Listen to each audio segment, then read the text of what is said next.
Hey, what's going on, guys? What's going on, YouTubers? I'm going to talk to you today about how tens of thousands of Afrikaners have supported interest in resettling in the United States as refugees. According to AP News, it was about 67,000. Now, other news sources say it's 70,000 or a little more than 70,000. But here's the reason why they want to resettle, okay? It has nothing to do with the end of apartheid. It has nothing to do with the majority black population controlling the government. That has nothing to do with skin color, nothing like that. A lot of white South Africans opposed apartheid to begin with. I've discussed that in previous videos. Here's the reasons, okay? Number one, South Africa averages over 80 murders a day. It is not a safe country. And when whites are targeted, particularly white farmers, the murders are some of the most brutal and gruesome murders you will ever read about. Read the book, Kill the Boer by Ernst Roots, who was the CEO of Afriforum, but he resigned but he departed peacefully with Afriforum, but now he does the activism on his own, pretty much. Read the book, Kill the Boer, and you'll see how brutal a lot of the murders towards white farmers are. Okay, that's number one.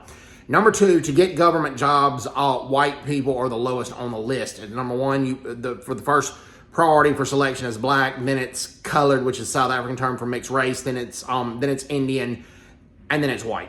Okay. It's very, very hard for whites to find employment, particularly in the public sector, and they're largely discriminated against in getting loans for small businesses, particularly through broad-based black economic empowerment. Okay, that's number two. Number three, when the white population of South Africa tries to raise awareness of the farm murders, the protests are as peaceful as can be, but there are elements in the South African government and the South African police services that try to shut down these peaceful protests. They're largely unsuccessful due to South Africa's constitution, but they do everything in their power to demonize these protesters, even though they're some of the most peaceful protests you will ever see in your life. So a lot of white South Africans are not safe in South Africa. Between 1994 and 1999, when Mandela was president, they were a lot safer, where Mandela stressed racial reconciliation.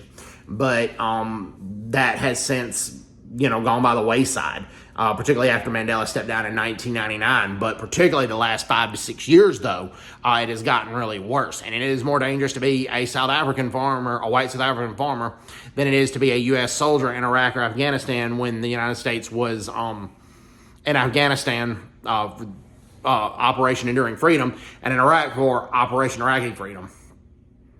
So that is why you can't blame them. You can't blame the ones for wanting to stay in South Africa and try to make South Africa a better place. But you can't blame the white South Africans for wanting to come to the United States as refugees. So I don't blame Trump for this policy either. So hope everybody's doing well. Take care. God bless them. Bye-bye. Bye-bye.